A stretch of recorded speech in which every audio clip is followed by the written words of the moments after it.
The Byte Show is listener-supported at thebyteshow.com.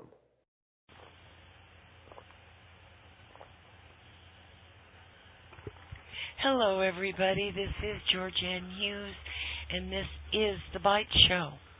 And we're really blessed to have Joseph P. Farrell with us. Dr. Farrell can be reached at this email address, Vardas, V-A-R-D-A-S, the number 3, at AOL.com. And visit his website, GizaDeathStar.com. And there is a PayPal button there. Please use it. We've got to keep him in research material, and I think he needs new glasses. Don't you, Joseph? Oh, I need a lot of things, George. Yeah, thank you. I know you've mentioned glasses. Well, yeah, it's partly my fault because I've just postponed.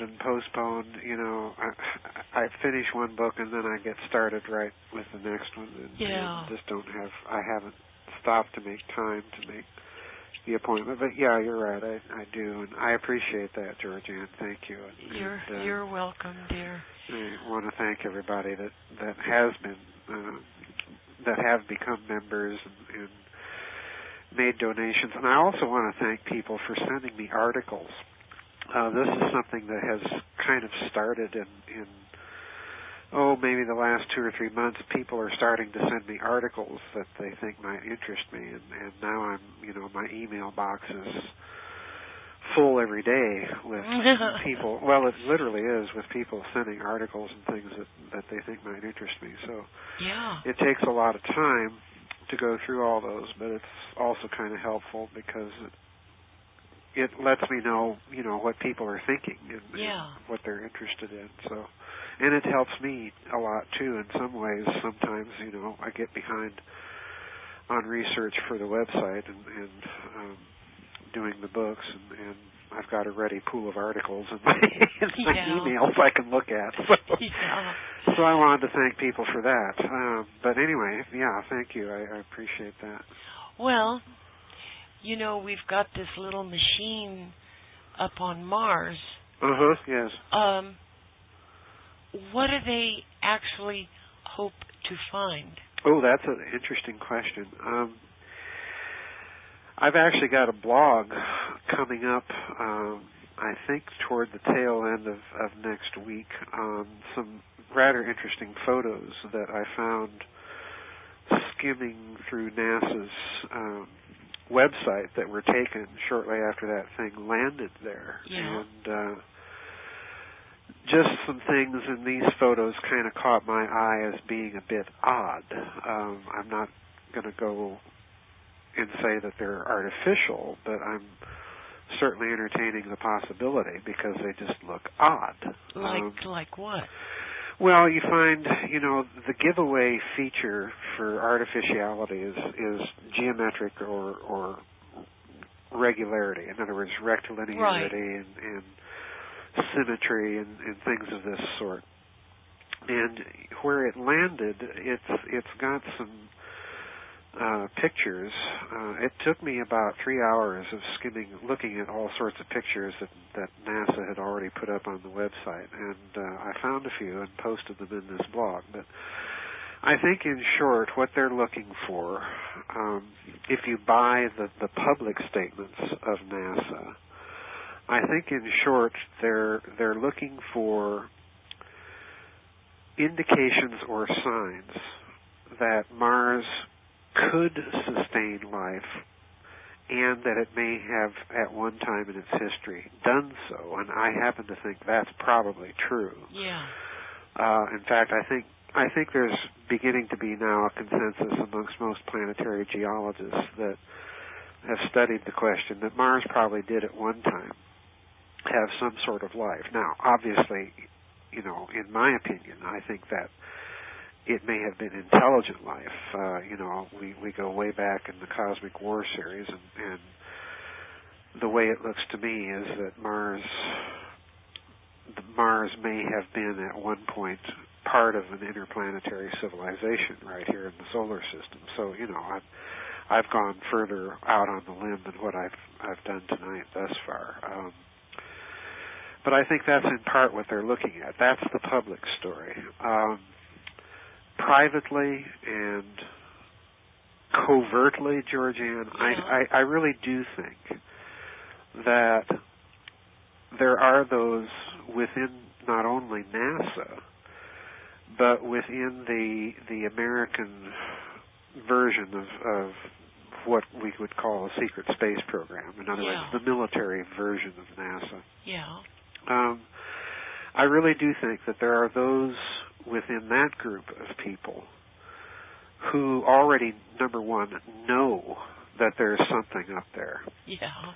And number two, that they are sending as many of these probes to Mars as they can, scoping out areas that they have selected based on orbital photography and mapping for these landed robotic probes to prowl around and look for things. This is exactly what I think is going on. They're looking for further confirmation of the existence, in my opinion, of that very ancient civilization, and they're looking for it on Mars because that's where they have determined from their own research, from their own experts telling them that this is what the texts say, this is what they're doing. There's no doubt in my mind. Do I have any proof of that? No, of course not. Well, the last one they sent up there was crawling around, and its camera lens got dirty. Yeah, the solar panels got dusty. And somebody cleaned them off. Cleaned them off. I mean... Yeah, that episode, that one was reported, and then it kind of disappeared real fast. Well, there's lots of strange stuff going on with Mars. The other thing that convinces me that there is something going on in outer space is, of course, a couple of months ago, the Russians launched their satellite, which was called Phobos Grunt, all right? Oh, my goodness. Now, what this satellite was supposed to have done was it was to have rendezvoused with the Martian moon Phobos. Now, that moon of Mars is this little rock that is rather, in one sense, it's rather irregular looking. In other words, it's not a nice round sphere like our... Looks like a potato. Yeah, it kind of looks like a potato when you look at it from a distance. And, the Russians launched this probe that was to have journeyed to Mars and then landed on Phobos, all right, and then collected samples and doing all the things that robotic probes do. Now, that in itself right there is a very, very interesting thing because this would have required some very sophisticated technology and capabilities from the Russians because, of course, Phobos won't have much gravity and so on and so forth. So landing a probe on it would be quite a feat, quite an accomplishment. Now, the problem is when the Russians launched this thing, it was launched up into and put into Earth orbit for its ejection into the trajectory on the way to Mars. But once it got up there, something happened, and the probe completely malfunctioned, and, it never even made it out of Earth orbit. Now, the interesting thing is that when that happened, there were certain parties in Russia that were accusing, and again, I want to preface my remarks by saying I have not had time to follow this story to ground. Okay? I'm merely reporting something that was rumored and then almost as quickly died. All right. I haven't been able to verify or falsify this story, but I think it's kind of significant because it leads into a deeper issue that I want to get to. Okay. There were voices in Russia that accused the United States of sabotaging their probe. Oh, all right? Boy. Now, that in itself if it's true that these voices are coming from legitimate, reliable, not kooky or not tinfoil hat fringe crowds in Russia. Right. If it's coming from reliable and fairly connected people within the Russian government, that's quite a statement to make. Now, this takes us back to something that I think was going on during the Cold War, when the space race was at its height, and when the Russians were, for the most part, beating us in almost every conceivable way when it came to space matters.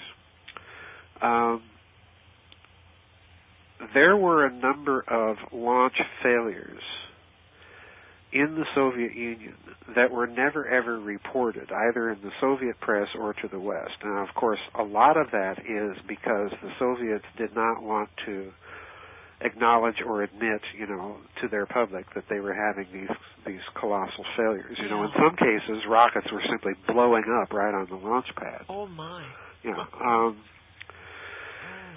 But there was back then an interesting, and I forget the source where I read this, but if my memory serves me correctly, it was a fairly reliable source. There was an accusation and an admission that some of these launch failures in the Soviet Union were due to American sabotage. And this, to me, indicates that, if we put all of this together, and if we factor in yet another consideration, and this was NASA's proclamation, for want of a better word, about 2 years ago, that they wanted the Apollo landing sites on the moon to be treated as historic sites, number one, and that there would be a no-fly zone and a no-enter zone around these sites of, I forget what it was, a few hundred yards, maybe it was a couple of kilometers, I don't remember right off the top of my head. But basically, NASA was telling the rest of the world, hands off our landing sites. Don't go there. Okay? Don't fly over them. Okay? So, that invites all sorts of speculation, but my point here is that there is something fishy going on in space. And either NASA does not want other people to find out the possibility. You can hear the Apollo hoaxers already saying, well, that's because if they flew over those sites or attempted to visit them, they wouldn't find anything because we never went there. Well, I've never subscribed to that school. I think the real reason is that, like I've argued all along, that there was some sort of advanced technology involved in the Apollo missions, all right? And that, number one, they don't want that found out. And number two, it is also possible that those landing sites were chosen. This would be the argument of Richard Hoagland and some other people, that those sites were deliberately chosen because their probes had suggested that there were anomalous features to be found there, and possibly artificial things, possibly. So I think maybe that's the second reason, but it's mighty peculiar when you factor in all these considerations. Number one, sabotage. And that was probably going on between, both Russia and the United States at the time. All right, and number two, then you have, the thesis I presented in SS Brotherhood of the Bell, where you have this staggered schedule of launches of robotic probes to the moon between the Soviet Union and the United States. The Soviets would launch a couple probes, and then they'd sit back and do nothing, and let us launch a couple of probes, and then we'd sit back and do nothing, and then the Russians would launch. It looks as if the whole schedule between Russia and the United States was less a race and more coordination. So that's another factor that's very, very strange. Then you've got these probes that the Russians keep sending to Mars that keep failing for some reason. I mean, the Russian track record, GeorgeAnn, with Mars is horrible. Well, they have good scientists. Of course they do. And there's no reason for them to fail except sabotage. Well, this, it is peculiar. And I'm thinking, that there is, and, I'm doing this book right now on this whole subject. I'm thinking that there is some sort of covert war going on in space between various groups here on Earth. And note that I use the word group rather than nations. Yeah. Okay. Yeah. The European program, the Russian program, the American program, Chinese, Japanese, Brazil, India, all of these nations that have these programs. I really think that these programs are being fronted by nations, but that the real powers behind them are various oligarchies and elites that are trying to explore. And they're shooting at each other. They're trying to stake the claim to space. It's like we're watching the race of Europe for the New World. We've got Spain, Portugal, France, England, Holland. So it's kind of a similar situation, and there's going to be little conflicts along the way. And that's part of what's going on. The other part of what's going on, I have to entertain the suspicion that, or the possibility, that there's some other player on the block, too. Yeah. And not necessarily anyone we know about. Yeah. Okay. Yeah. Gotcha. Now that may not necessarily mean extraterrestrials. It could be people living on the bottom of the ocean, for all we know. Yeah. But there is something very peculiar, mightily peculiar, going on in space, and it's pointed out by these strange oddities. Russia has successfully landed probes on Venus, which is much, much more difficult than anything that you can imagine trying to land on Mars. Yeah. Well, there must be, then, Joseph, there must be something on Mars that we don't want the Russians to see.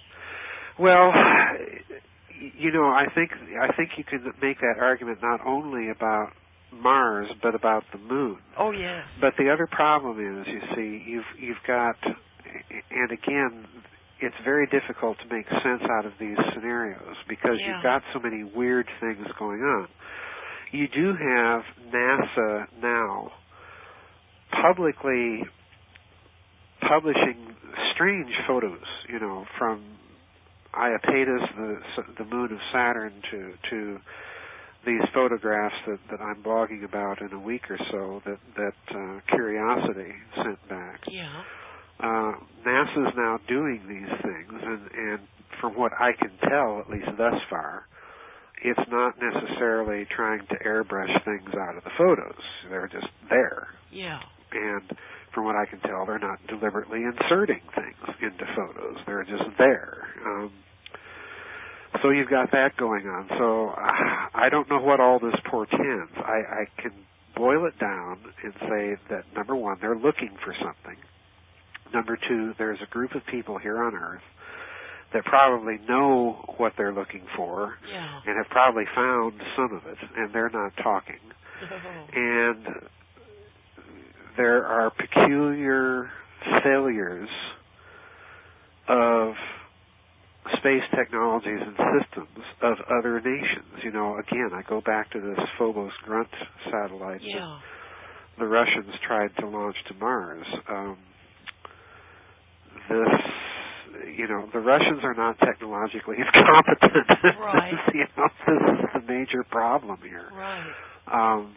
So if my thesis is true, and if your thesis is true, that this is largely America trying to prevent everybody else from going or finding something else, then there's an easy prediction to be made to find out if that thesis holds true. Mm-hmm. And that prediction would be, do other space programs that have launched probes to Mars have a statistically unusual rate of failure of those probes. That would be the way to see whether or not that thesis is legitimate. Now, to a certain extent, it's already been answered because, once again, Russia has had an unusually high number of its probes that it has tried to send to Mars fail. Yeah. I'm thinking of the famous Phobos 2 mission that they tried to send to Mars. That's the one that took those very, very strange pictures of what is clearly a large artificial object that was, who knows, was it in orbit around Mars? Was it just there at the moment? We don't know, but it's clearly artificial. It looks like a long kind of rod or pencil way off in the distance. You know, it's got sharp edges. It's clearly metallic. Wow. It's clearly artificial. And, you know, Phobos took this picture, and then bang, no more Phobos. You never heard from it again. Wow. The rumor has it that the Soviets were so stunned by the pictures that Phobos 2 took before it failed that they secretly shared the photos at a very secret level with the United States. And probably what they were, and I think probably that's true. They probably did. And they probably said, hey, is this yours? You know, and when we said no, is it yours? And they said no. Then, you know, that leaves the question, well, whose is it? You know, because at that time, nobody else has a space program, at least not that we know of. Oh, my gosh. So, yeah, you know, this is a rather big thing that occurred. You know, I put those pictures in The Cosmic War. It's a rather famous episode. Yeah. You know, and if it's genuine, and I happen to think it is, then yeah, you know, the idea of photographing something clearly artificial and then you lose your probe. Yeah. That's, you know, there's a causal relationship most likely between the two events. So you can't blame the Soviets for sharing them secretly with the United States and making inquiries. Right. And, you know, in all likelihood, again, you can't leap to the conclusion that this was something extraterrestrial. It just simply means it's an unknown. So does that unknown indicate an extraterrestrial presence there on Mars, or does it indicate that somebody else here on Earth has some sort of secret program going that nobody else knows about? I lean towards the latter. Well, how could they not know about it? With these satellites that photograph everything going on Earth, they would surely photograph a launch. Well, the problem here is that let's go back to the issue raised by Roswell and by my interpretation of it, which of course is that no, this wasn't anything extraterrestrial at all. I agree. It was probably something human, and it was probably something Nazi, because that's what the Air Force intelligence documents that I put in the book basically boil down to. Yeah. All right? Now, back in 1947, you have three things that the American military, if it came to that conclusion, would have had to contend with. Number one, the first implication is, all right, there's Nazis out there somewhere. They're still doing this stuff. Yeah. And we don't know exactly where they're doing it. But, number two, the military would have known, it was common knowledge within American intelligence, that many of these Nazis went to South America. So if there's any likely place for them to be doing this sort of stuff, it would be there. So if we go back to that, number three then is they didn't have the satellite technology back then to surveil the entire surface of the Earth. They were just getting started with that idea because of the imminent possibility that the Soviet Union was going to detonate an atomic bomb and become a nuclear power, and number two, they knew that the Soviets were working on rockets too, and the big fear in the American military at that juncture was that atomic bombs could be wedded to ballistic missiles, and that would pose a strategic threat, and therefore you had to monitor Russia, you had to monitor the Soviet Union, which was definitely a closed society. Yeah. And the only way to do that was from the air or from space. So this is where you got the whole impetus within the American military to develop reconnaissance, high-altitude aircraft, and then ultimately, of course, spy satellites. Yeah. Now, the problem with spy satellites is even though the resolution very quickly became fairly good, I think that back in the early 60s, the Corona satellites were still dealing with a resolution, say, of 10 or 15 feet. In other words, if they took a photograph, you couldn't resolve any finer detail than an object smaller than 10 or 15 feet. All right? Okay. Yeah, in other words, the capability back then was not able to read a car license plate number from outer space. Right. Now the resolution's much greater. Oh, yeah. And the other problem back then was they didn't have enough satellites up there to cover the entire Earth. That was the second problem. So if there is a base here on Earth, then it's more likely that they would have discovered it now than back then. But there's another problem we have to consider, and that is that any technology that we might be dealing with, what are we looking for? If we're looking for rocket launches, that's one thing. You're right. Those would be easily detectable by any country with any sort of spy satellite capability, and anymore, that's a lot of countries. Okay. Yeah. But if you're dealing with a different kind of technology, if you're dealing with flying saucers, if you're dealing with UFOs, anti-gravity, then basically the only way you're going to probably detect something like that is through radar. You're going to have to be looking for it, in other words. Yeah. And sometimes not even that works because, there's reports of UFOs, of people seeing UFOs. This was a common occurrence during World War II, where both Allied and German pilots would see UFOs and radio back to their headquarters if their radar operators could see anything on their screens. Yeah. And very oftentimes the answer was no. And sometimes vice versa. Sometimes it would be visible to the radar operators, but not to the pilots. So they had cloaking. Yeah, we don't know what we're dealing with. Are these living creatures? Are these balls of ball lightning? Are these actual technological things? In the case of technology, for the most part, I think UFOs of that nature tend to have both optical and radar signatures. This seems to be the case, at least from what I've read. Probably Richard Dolan would know more about these types of questions. But what are we looking for?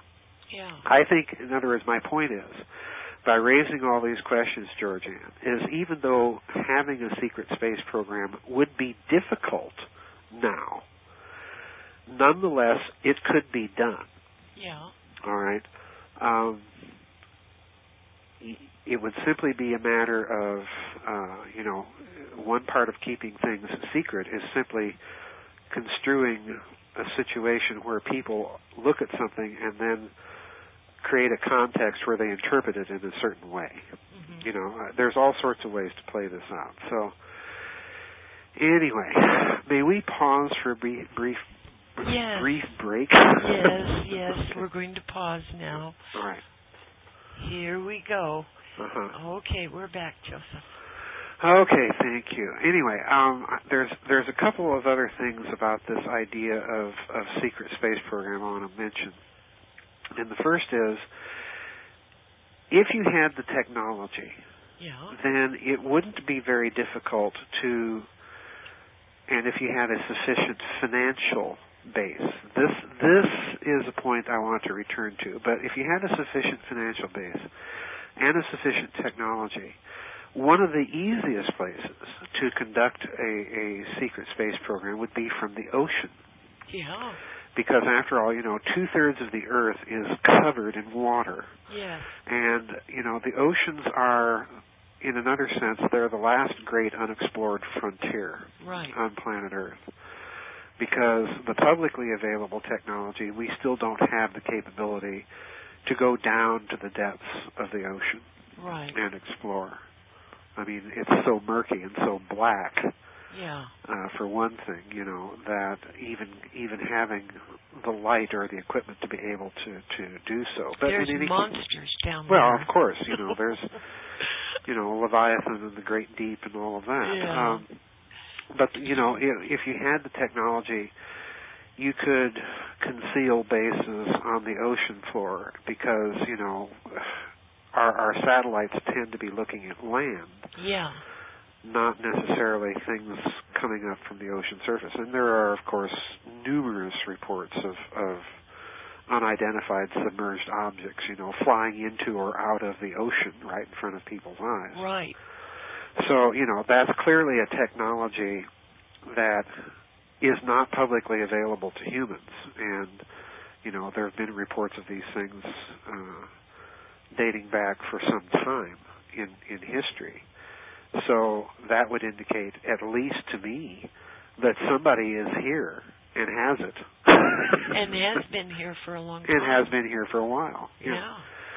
So, the other thing that is an indicator of a really secret program, a group that no one really knows about on the surface of the Earth. Yeah.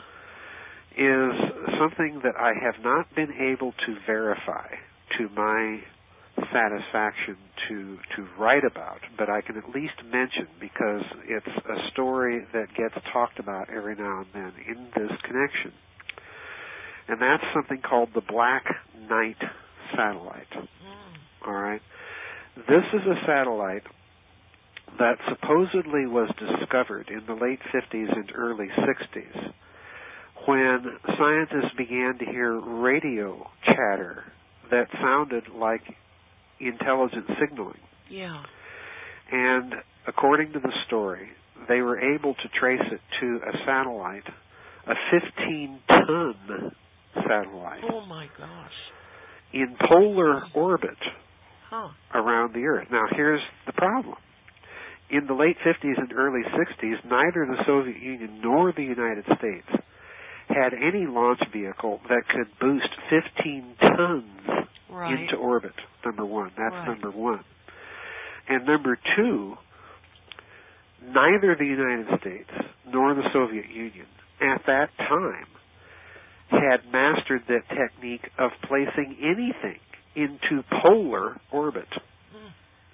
So in other words, again, if the story is true, and I emphasize if the story is true, here's yet another indicator that somebody is here and has a technology and is independent of the two major powers at that time that did have the technology. Wow.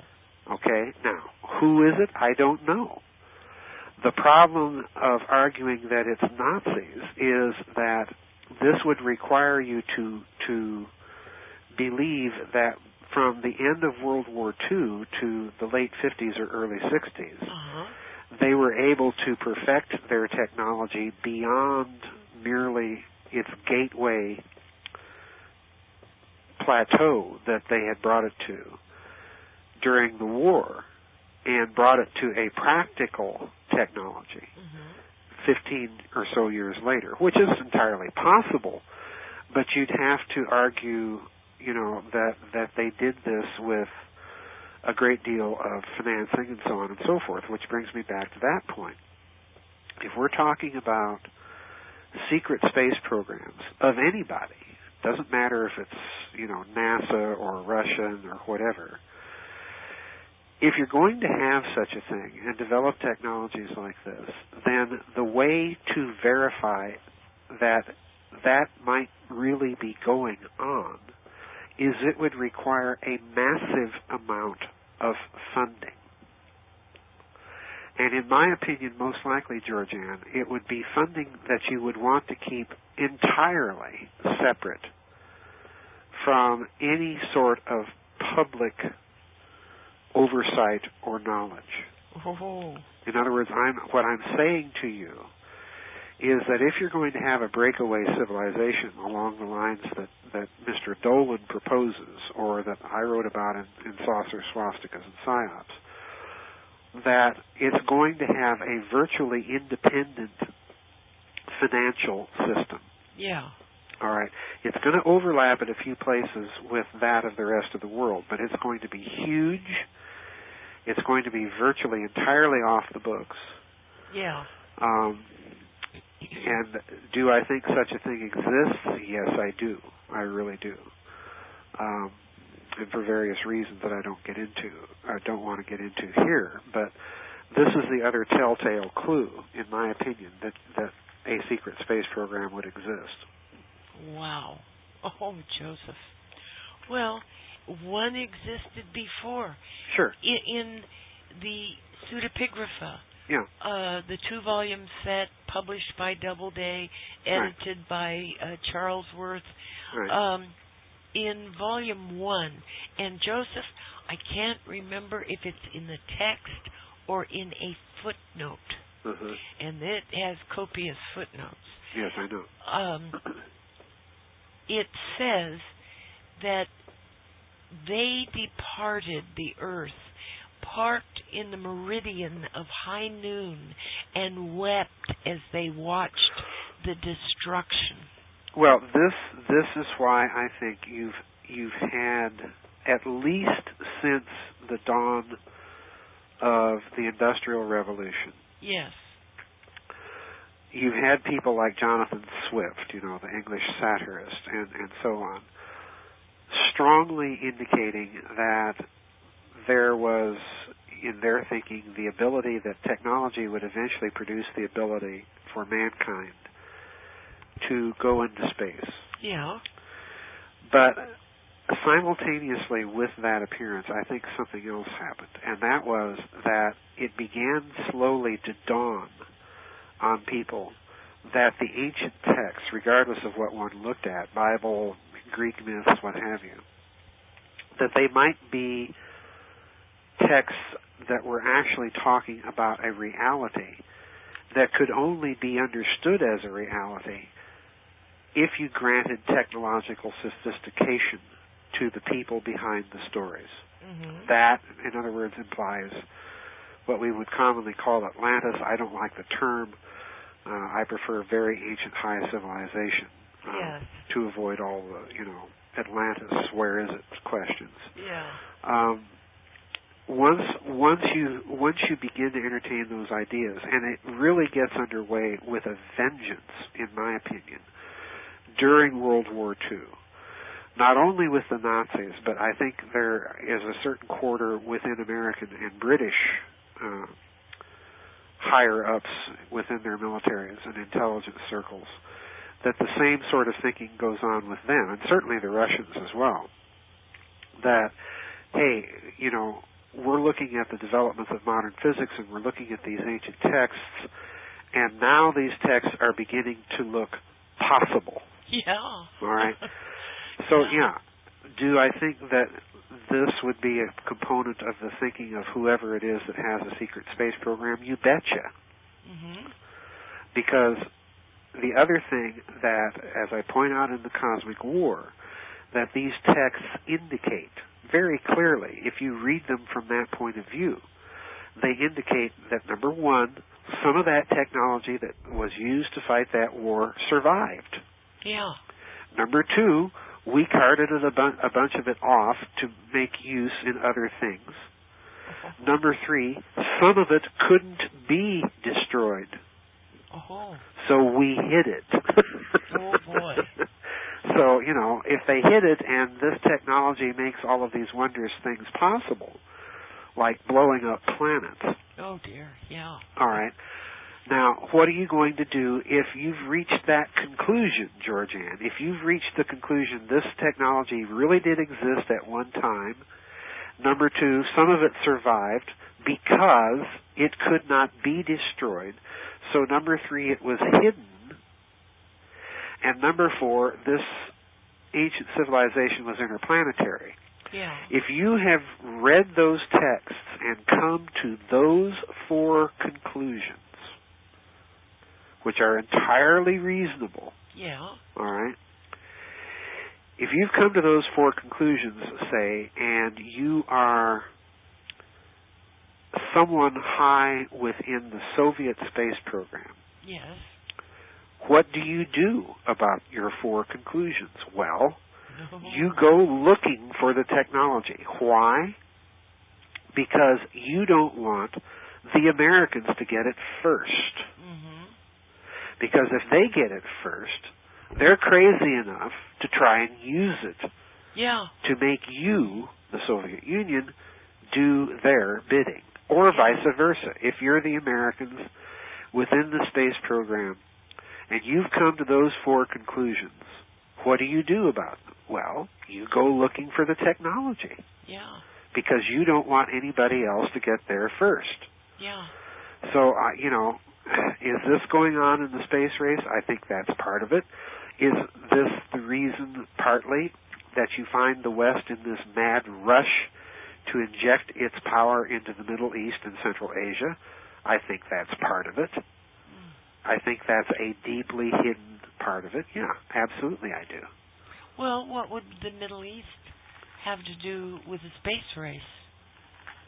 I just got done saying what it had to do. If there is an ancient civilization, Yeah. it had a technology, Yeah. it was used to fight a terribly destructive war, Mm-hmm. and some of that technology survived the war because it could not be destroyed and was hidden, then where are and the texts that you're reading come from the Middle East, Yes.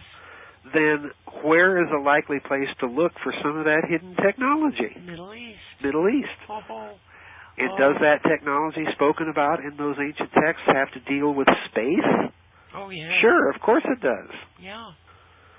So what does it have to do with the space program? There's your answer right there. It's obvious. Oh, gee, Joseph. That's a stunner. Well, we've talked about this before. These things going on, Yeah. I mean, the irrationality that you see going on, the hysteria that you see going on with some of these people running the world today, Yeah. Oh, yeah. Risking nuclear war. Yes. Well, why would rational beings risk such things? Well, part of the answer may be that when you read these texts, you're dealing obviously with things much worse Yeah. than atom bombs and hydrogen bombs. Much worse. Well, another part of that text describes, I think it was a shepherd that was out in a field and he was putting his sheep away in the fold, and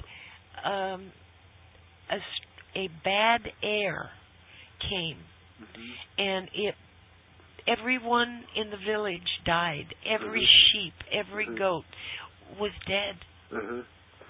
Well, Sitchin talks about that, and he interprets that as radioactive fallout, from a very, very ancient nuclear war, which, again, it could be. Yeah. It's very, very strange that you do find these indicators that are very, very old of nuclear explosions on the surface of the Earth. Yes. I'm not inclined to think that these ancient texts that many interpreters place on them, like the famous text in the Mahabharata and so on, that these are referring to nuclear weapons. Because, again, I think if you read other texts, Mesopotamian texts in particular, they are describing things much more horrific in terms of their destructive power than mere hydrogen bombs. Yes. So, if you're a scientist or a general or what have you in the military or intelligence or scientific complexes of the Soviet Union or the United States or Great Britain or Germany or China or what have you, and you're reading these texts and you're reading them in that way, then it stands to reason that no matter how kooky it sounds, you're going to try and find that technology before your competitors do. Yeah. Oh, boy. Oh my gosh, Joseph. Yeah, I think this is I genuinely do. People can call me crazy. They can call me kooky. I think that this is one of the deeply hidden motivations for the contest that we see going on right now in the Middle East. I really, really do. Oh. That doesn't mean that the other considerations, geopolitics, oil, and so on and so forth, aren't legitimate. They are. They are absolutely legitimate. But I think at a very deep level, this is what you have going on. Wow. Gosh.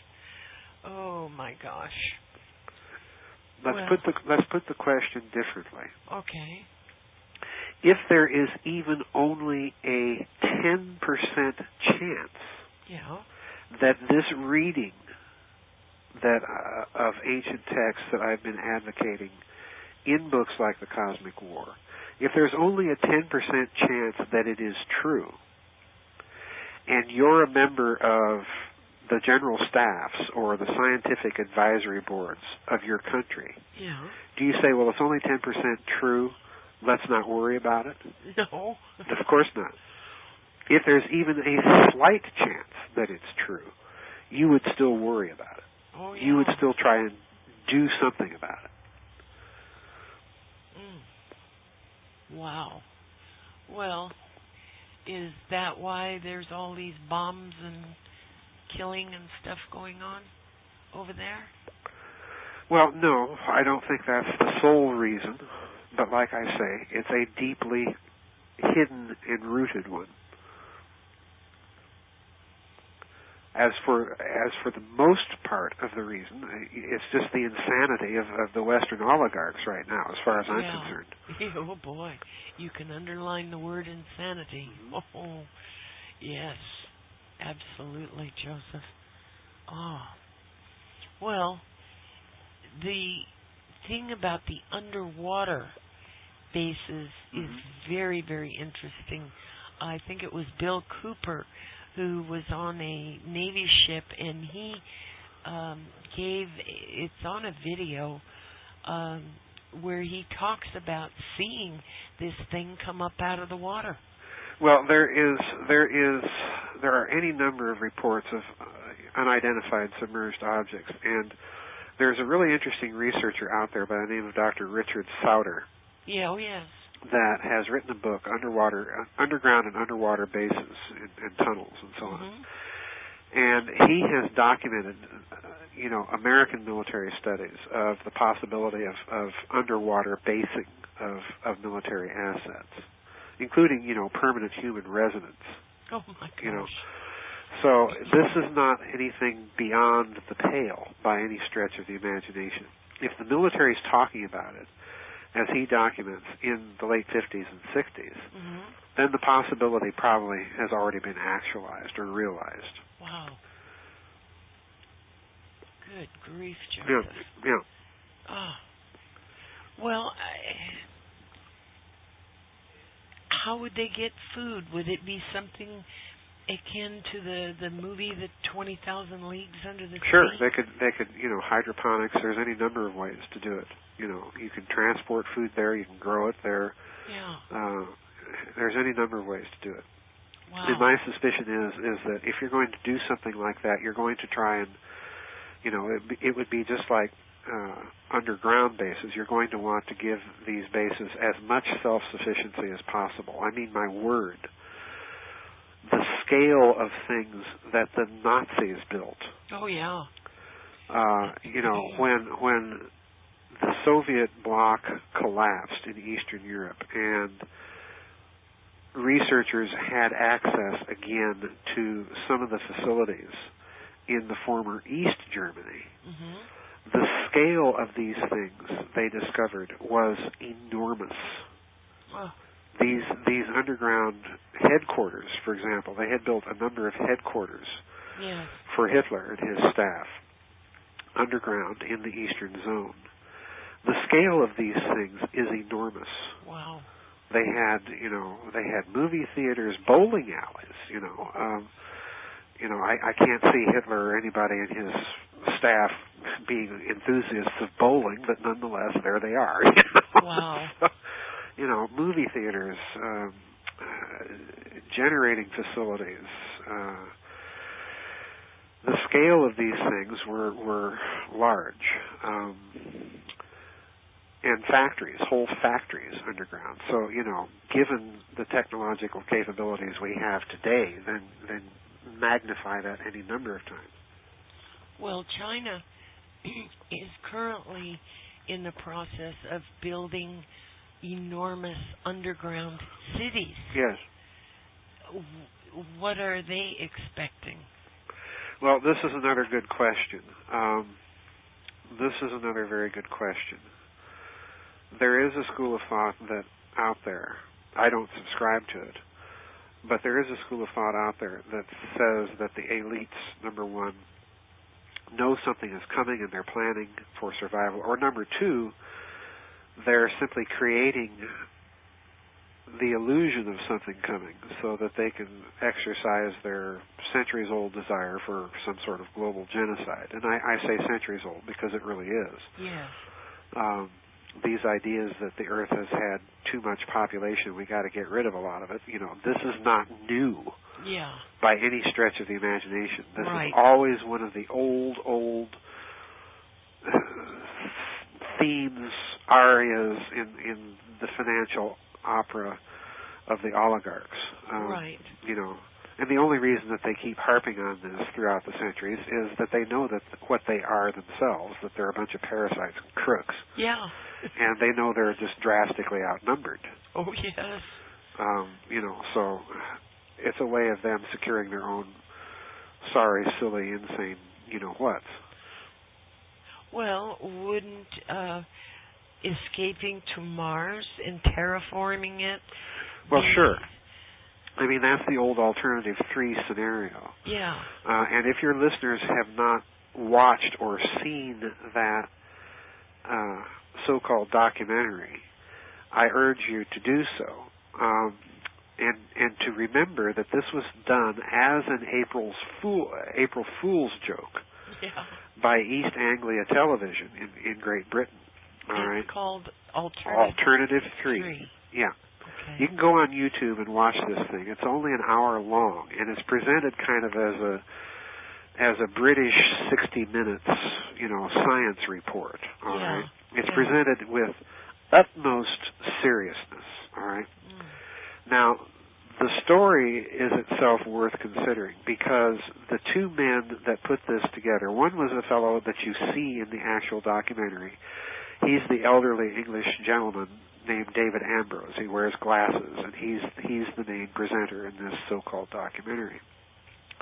Well, the story is that he and his producer were at lunch one day trying to figure out, what would be a really fun April Fool's joke to play on everybody. Mm-hmm. So they came up with this idea of Alternative 3, that the elites of the world were busily constructing a secret space program and kidnapping people from all walks and areas of life and expertise and spiriting them away to Mars because they were expecting imminent environmental catastrophe on the Earth, all right? So in other words, it was a big Noah's Ark.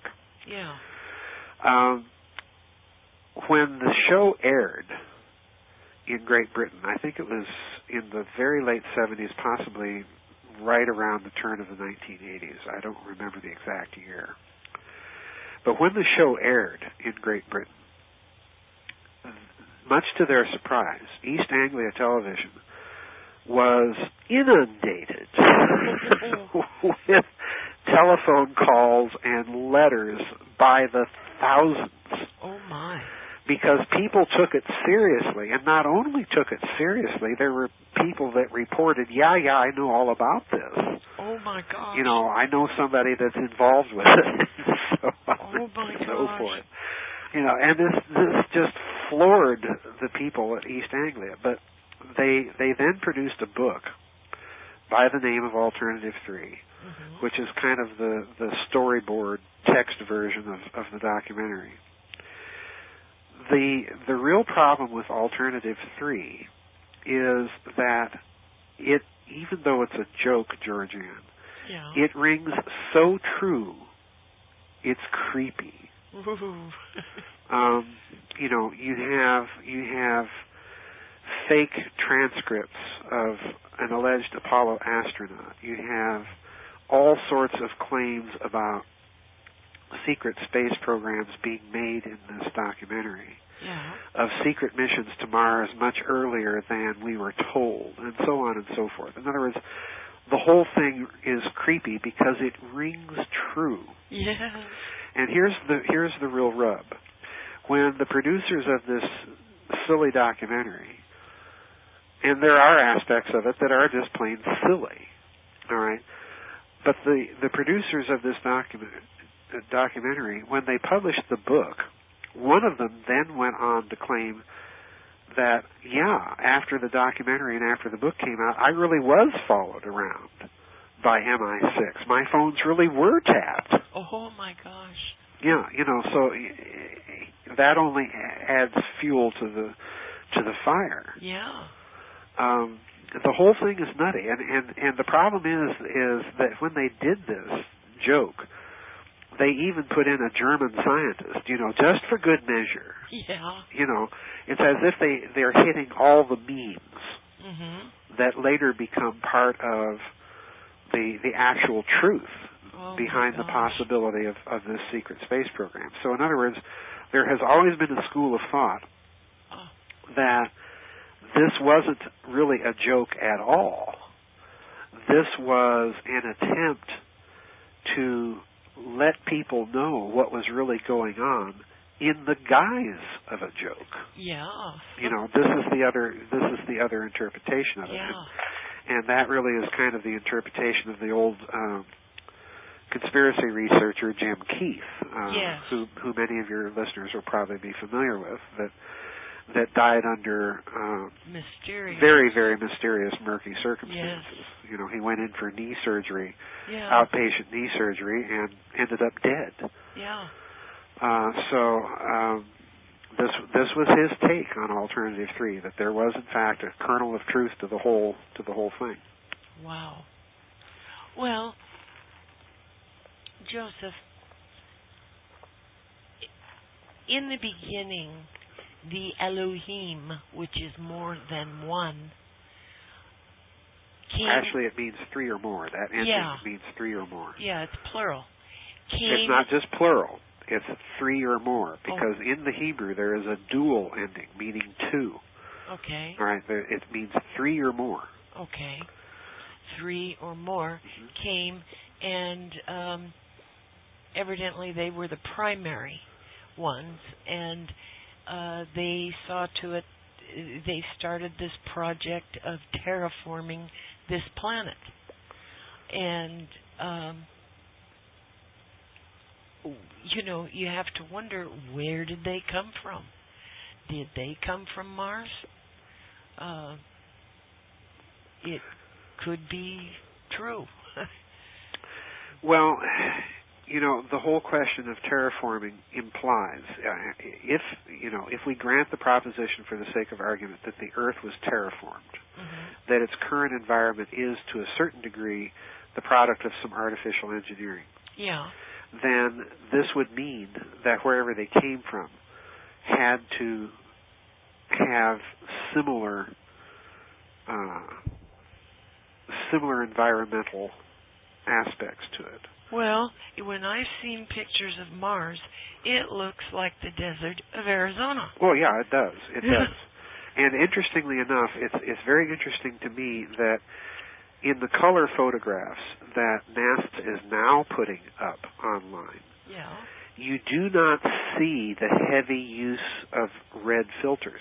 Yeah. In other words, you are looking at Mars as it really is, natural, with a pale blue atmosphere, yeah, with a kind of reddish sandy brown ground, but in some cases other color.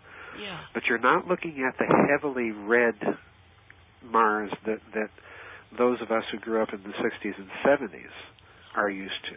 Why did they do that? Who knows? Again, I think it was part of an effort to obfuscate data.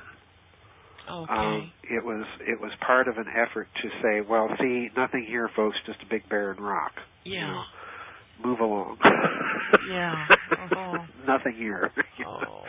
Ignore that face. It's just a trick of light and shadow. Oops, we found another photo with a different sun angle. You know? Yeah. Oh. It's just that bad. Gosh. Oh, gosh, Joseph. Well, if there were people there, mm-hmm. and they came here, mm-hmm.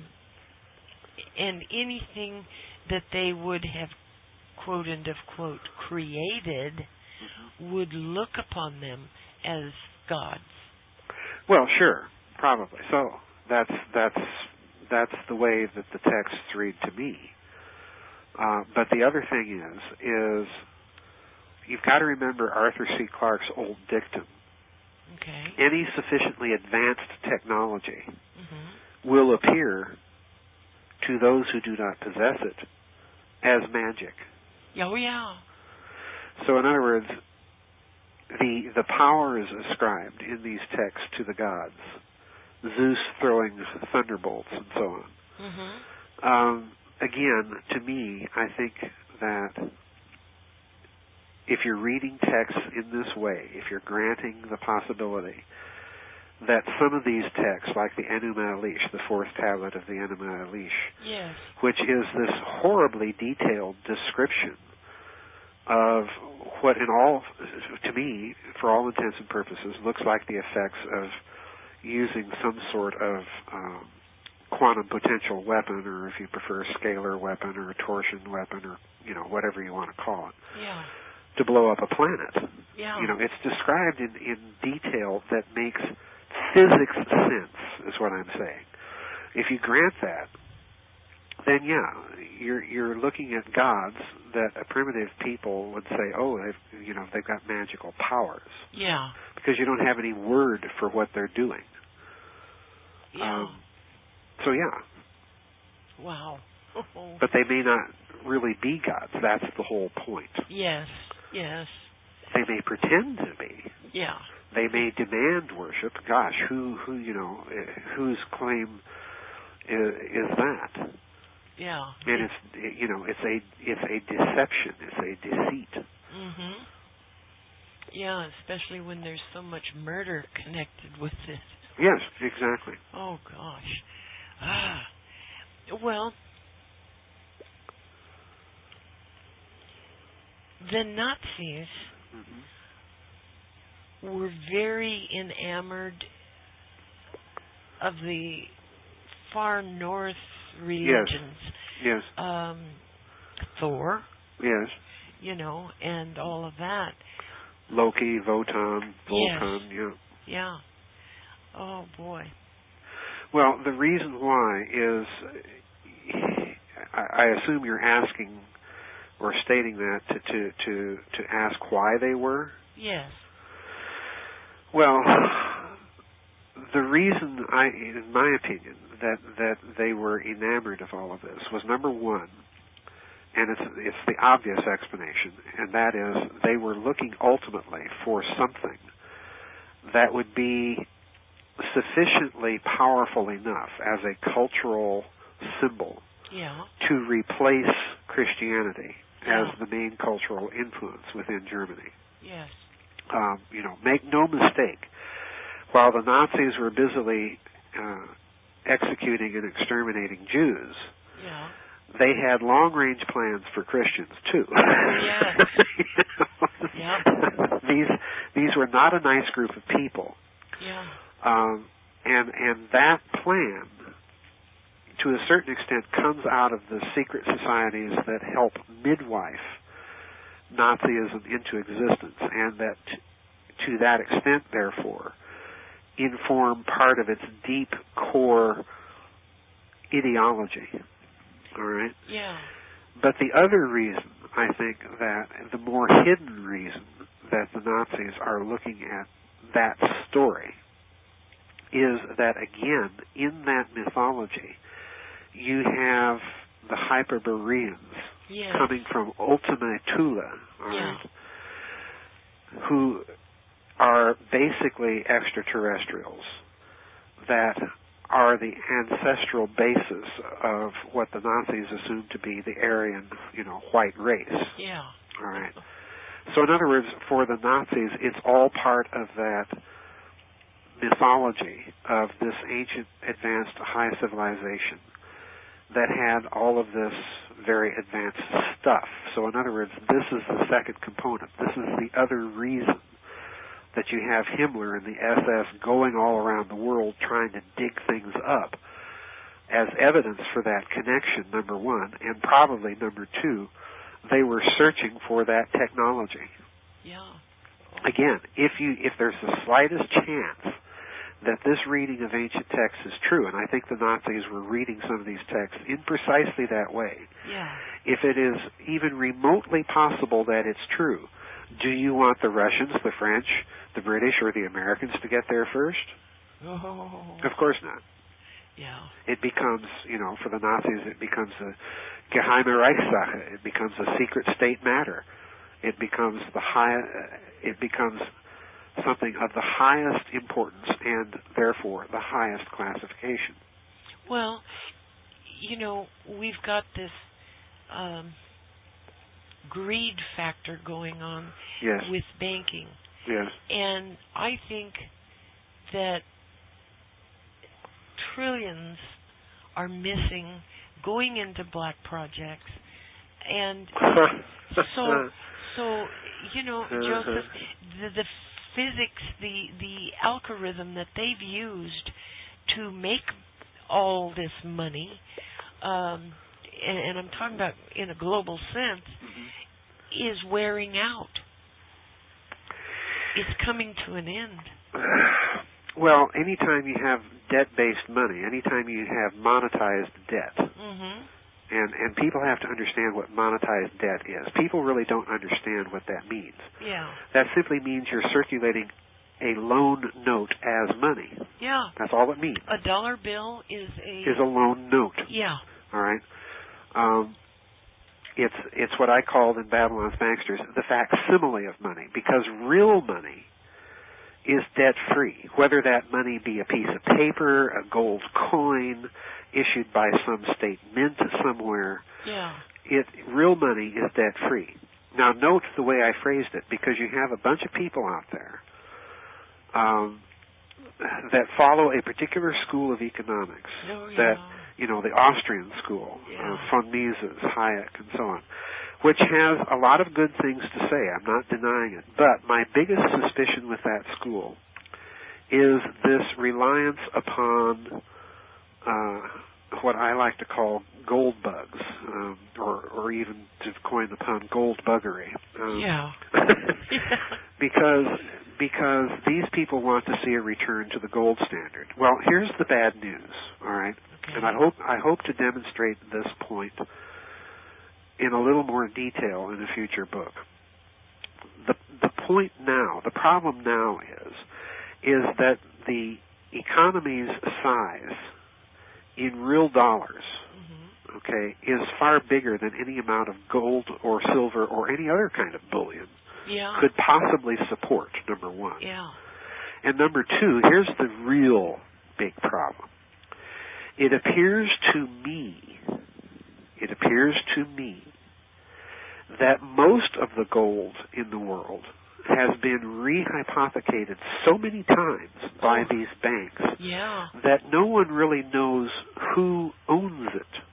Yeah. Or to put the same point differently. Well, explain. To put the same point differently. Okay. Say you have X amount of ounces of gold. Yeah. And you have used that gold as collateral, say, to float a loan or to float an issue of bonds or what have you. Yeah. And then that worked, all right? And then you decide, okay, well, no one's really ever going to call for all this gold. Let's use the same gold to support or float a different loan or different issue of bonds. And when this proves to be successful, they keep doing it over and over. Yeah. So in other words, you've got so many liens now, or so many claims against the same gold. Oh, yeah. That it's virtually impossible. In other words, they have committed massive fraud. Oh, yes. Oh. And that's the hidden story here. Because there are certain players that did this. Oh. They did it for specific reasons. Joseph. And they did it to particular people. Yes. And those particular people are upset. Well, my God, they have done this. They've rehypothecated mortgages. Sure. Over and over and over and over. Yeah, the derivatives and the credit default swaps. Yeah, these. Here's what needs to be done. These types of securities are, in my opinion, by dint of the way that they are constructed and composed, they're entirely fraudulent. Yeah. They are something that never should have been allowed. Right. They were a quick pseudo-money fix for the very wealthy. Yeah. They should never have been allowed. And they should simply be, in my opinion, taken off the books. We are approaching the point where some sort, in my opinion, again, I'm probably going to upset a lot of people. We're approaching the point, in my opinion, where some sort of jubilee is going, and personally, I'll go a step further. Personally, I think there's a certain segment of that community that wants to see that happen because it will be a way for them to reinforce in a subtle fashion the supposed moral superiority of their religious claims. Yeah. That is part of the game. Yes. And of course, that moral superiority of those particular religious claims, you only have to read a particular book to find out what a very shallow moral basis those claims are based on. Yeah. Well, I want to tell everybody, on the 5th of September, I'm going to have a guest, Peter Baxter, and he's going to talk about the Kondratia and Kondratia cycles, yes. Yes, and the Jubilee. Well, Kondratia cycles, I go back to Babylon's banksters. Yeah. And, this will be again a major theme of the sequel that I just finished a couple weeks ago. Kondratia? Not necessarily Kondratia, but simply the idea that the financial oligarchy has known for a long time that there are certain cycles of business. Yes. And when you know those cycles, you can plan your financial moves and steps accordingly. You need not look very hard or very far to find out why this is so.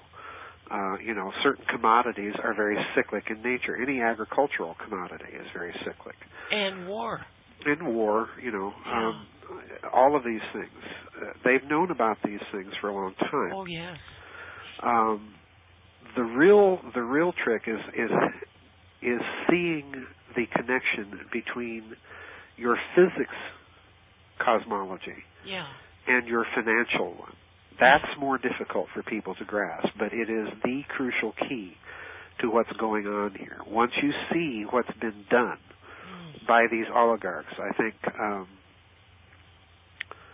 I think the jig is kind of up.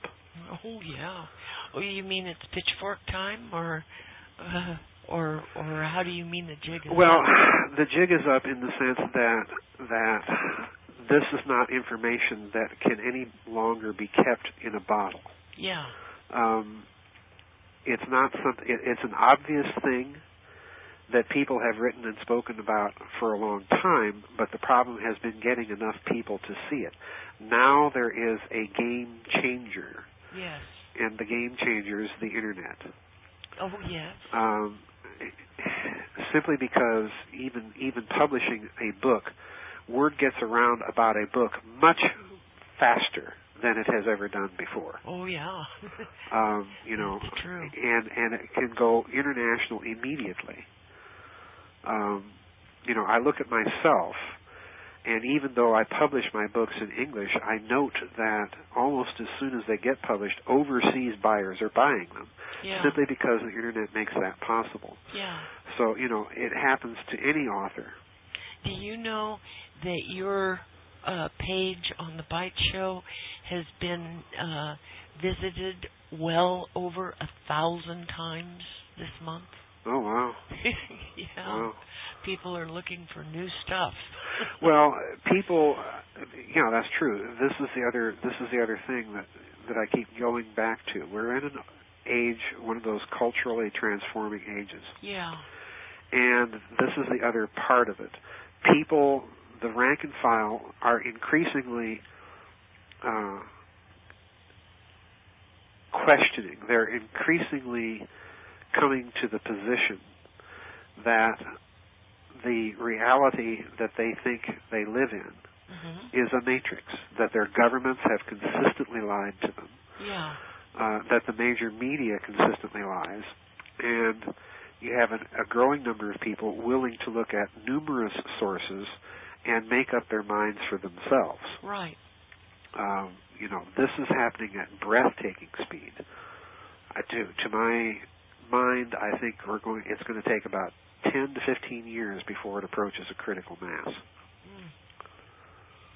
Well, lately they're saying that we're headed for a bloody revolution in this country. Oh, they've been saying that for years. Yeah,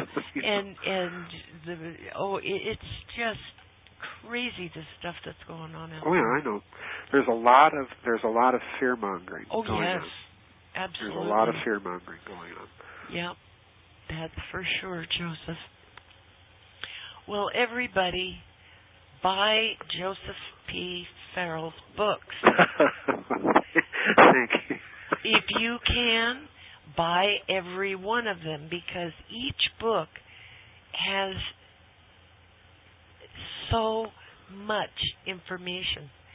And read them in order of the way they were written, because there's a very special reason for that. You will be kind of lost in the shuffle if you don't do that. They're written in an order for a special reason. And Joseph, I really compliment you on your writing. Well, thank you. It's really not necessary, actually, for people to read in order. The books are meant to stand on their own, which they can do. And I know. And then, the books themselves point to the connections to other books. People, they were written in a deliberate order, and that's the best order to read them in. But it's certainly not the only one. But I thank you for that. I do have a web store, so if people want to get the books, they can go to the website, and there's a little bookstore right there on the website. But, go thank to you for that. Giza, Giza, Death, DEATH, STAR.com, and use the PayPal button and buy the books. There will be more information in there than, oh my goodness.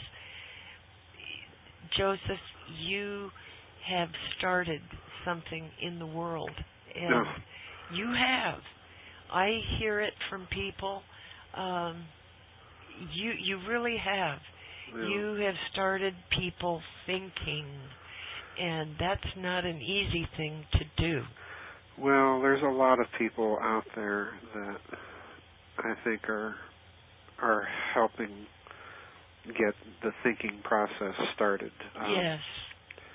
It's necessary. I mean, my word. We live in one of the most brainwashed countries in the world. Oh, yeah. It's a country that, when the mass media began to appear, changed American culture profoundly. Yes. And in my opinion, for the worse. Yes. But it's slowly changing back because you only have to turn on the television and listen to the talking heads on CNN or Fox or whatever to realize just how bad it really is. It reeks. Another thing, I hope that the people in Ecuador are listening. I congratulate you. I stand behind you for doing what you're doing. My goodness, standing up to the U.S. and the U.K. the way you have, God bless you. Oh. Yeah, I'll add an amen to that. Yes.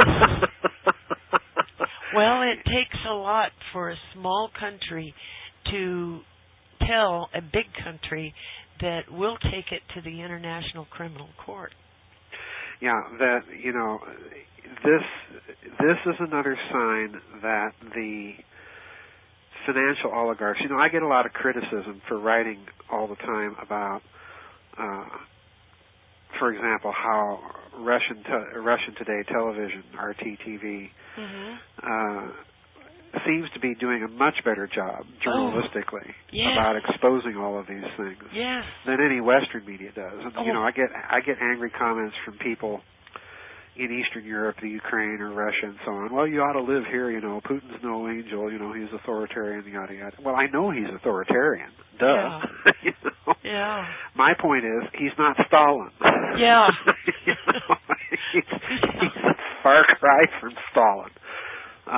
For one thing, Putin is, for whatever reason, he is at least a Russian Orthodox Christian. It might be pure political calculation on his part, and I suspect a lot of it is. But but on the other hand, he's a more, what would be more of a kind of late sort of czarist intellectual oligarch and authoritarian. With a lot of testosterone. Yeah, with a lot of that too. And he's an intelligent man. Mm-hmm.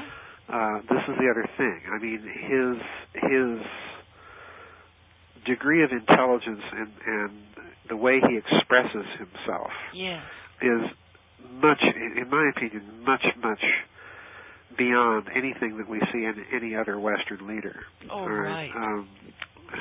He's articulate, and look at the sock puppets that we've had occupying the White House for the last couple of decades. And fixing to occupy.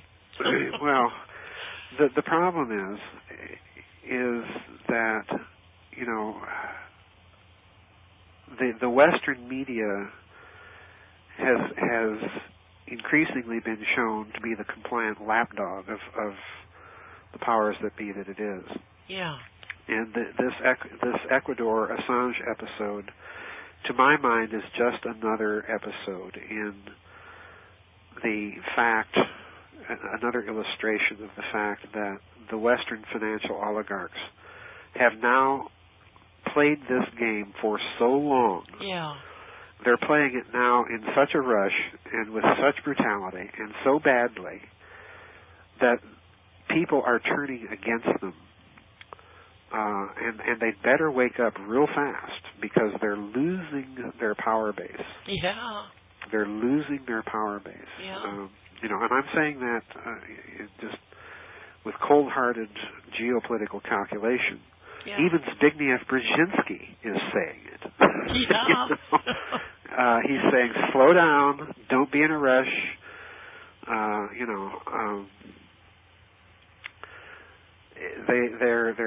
They're overplaying their hand, and they're losing not necessarily people that have been traditionally our friends, but at least have been more friendly to us than, quote unquote, the other guy. But they're losing them now. Yeah. And, Ecuador isn't, I urge people to watch my blogs in the coming weeks, particularly this coming week, because Ecuador isn't alone in South America. Amen. Argentina has done something very significant. Yes. Yes. And I suspect you know what it is too. Yeah. Argentina. It's not surprising that Argentina did what it did, given the past bad blood between Great Britain and Argentina. Yeah. But this is of a different character than things that have gone before. Are you talking about the ships? I'm talking about the ships, yeah. Argentina has banned British ships from docking in Buenos Aires. Yeah. Which is just like saying, we don't want to trade with you people anymore. Right. God bless them. So, there is something going on here. Wow. Yeah, wow. And this, where these types of moves are being made openly, you can bet your bottom dollar that quietly behind the scenes, those Latin American countries have already quietly consulted. Oh yeah. With Moscow and Beijing. Oh yeah. Oh yeah.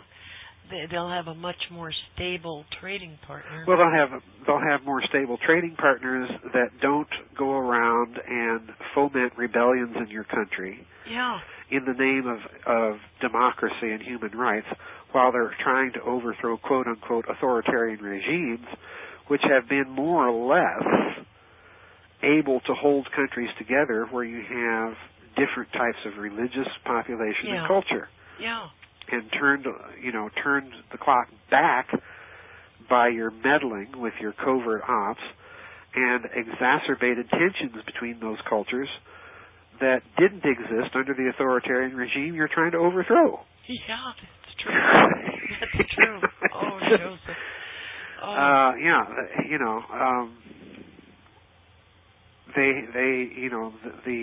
What frightens me is that the Western oligarchs, their playbook is now exposed. And so increasingly they turn to the covert war operations, they turn to we'll bomb threats. You. This is all they have left. We'll bomb you into democracy. Gee. Gosh. It's the militarization of metaphysics, as C. Wright Mills, the famous author of The Power Elite, put it. It's goofiness. Yeah, it is goofy. Oh, gosh. Oh, Joseph. And the bad thing is they have been trying this game in Eastern Europe. They've been trying this game in former Soviet republics. They've tried this game in Ukraine. Mm-hmm. They're trying this game because they can't control Putin. And this is what I'm trying to tell my Russian friends that keep saying, well, Putin's an authoritarian. I know he's an authoritarian, folks. But you have to understand who's behind all of the faked opposition to him. Yeah. That's what you've got to understand here, my Russian friends. Yes. That's what you've got to understand. Yes. Putin's not a slouch. He comes from the Komitet Gozvedoshrvenoy Bezhopoznosti, and I know my Russian friends will know what that means. So, he's got a little analysis up his sleeve, and he knows what's being attempted. And what's being attempted is nothing less than the same covert war game, to stir up opposition and get rid of people who are not playing along with the Western oligarchs. That's exactly what's going on. At the expense of thousands of lives. Yeah. So, I'm not saying that Mr. Putin or Mr. Hu Jintao are nice people. Yeah. They're politicians. And in my book, if you're a politician, you're probably not nice people. But then you look at the corrupt cesspool and pit of vipers that we have running the West. And then yeah. Whoa. Yep. Oh, Joseph, thank you so much. Well, thank you for having me back. Oh, anytime. And everybody, once again, go buy Joseph P. Farrell's book. You've got to get his book. And he's going to have a new one coming out. When's it coming out? Well, I am assuming that you mean the transhumanism book with Dr. DeHart. That should be a couple of months. The book I'm writing now, depending on when I get it done, I'm still in the research phase. I haven't even really started any deep writing. But I'm hoping in the next couple of months to get that done and then off to the publisher. So hopefully around December or January that book should be out too. Oh, okay. And at that point I think I'll probably take a 2-week vacation. You deserve it.